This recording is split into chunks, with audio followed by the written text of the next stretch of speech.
हैदराबाद में स्वतंत्र शासन की स्थापना किसने की? निजामुल मुल्क। हैदराबाद में स्वतंत्र शासन की स्थापना किसने की? निजामुल मुल्क ने। निजामुल मुल्क ने। निजामुल मुल्क ने जब हैदराबाद में स्वतंत्र शासन की स्थापना की, उस समय मुगल बादशाह कौन था? कौन था? मोहम्मद शाह रंगीला ने निजामुल मुल्क को कौन सी उपाधि दी? आसफ जाह। आसफ जाह। आसफ जाह। आसफ। मोहम्मद शाह रंगीला ने निजामुल मुल्क को कौन सी उपाधि दी? कौन सी उपाधि दी? मोहम्मद शाह रंगीला ने निजामुल मुल्क को कौन सी उपाधि दी?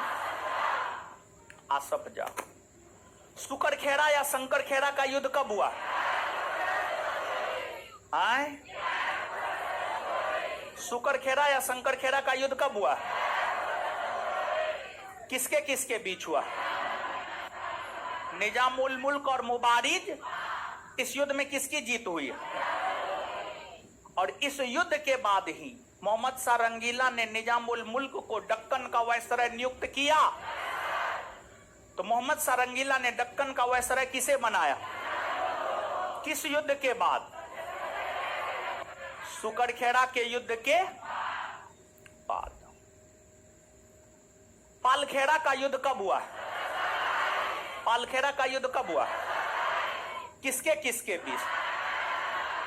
मराठा और हैदराबाद के। इस युद्ध में किसकी जीत हुई? पालखेड़ा के युद्ध की समाप्ति कौन संधि के तहत हुई? मुंशी सिबगांव। मुंशी। पालखेड़ा के युद्ध की समाप्ति कौन संधि के तहत हुई? पालखेड़ा के युद्ध की समाप्ति कौन संधि के तहत? कौन संधि के तहत? और किस संधि के तहत हैदराबाद के निजाम ने मराठों को चौथ एवं सरदेशमुखी नामक कर देना स्वीकार किया? मुंशी। किस संधि के तहत हैदराबाद के निजाम ने मराठों को चौथ एवं सरदेशमुखी नामक कर देना स्वीकार किया? मुंशी। हैदराबाद के निजाम निजामुल मुल्क का निधन कब हुआ? 1748। 1700। हैदराबाद के निजाम निजामुल मुल्क का निधन कब हुआ? 1700। हैदराबाद सहायक संधि के तहत ब्रिटिश कंपनी के साम्राज्य में कब मिलाया गया? 1798। 1798। हैदराबाद सहायक संधि के तहत ब्रिटिश कंपनी के साम्राज्य में कब मिलाया गया? कब मिलाया गया? बंगाल के किस गवर्नर जनरल ने मिलाया? Lord Wellesley. Lord Wellesley. और इसके बाद जो है आजादी के समय सबसे बड़ा देशी रियासत कौन था?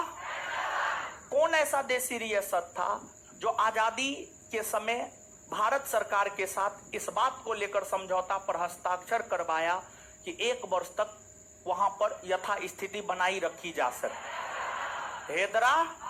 और हैदराबाद को किस ऑपरेशन के तहत भारत में मिलाया गया?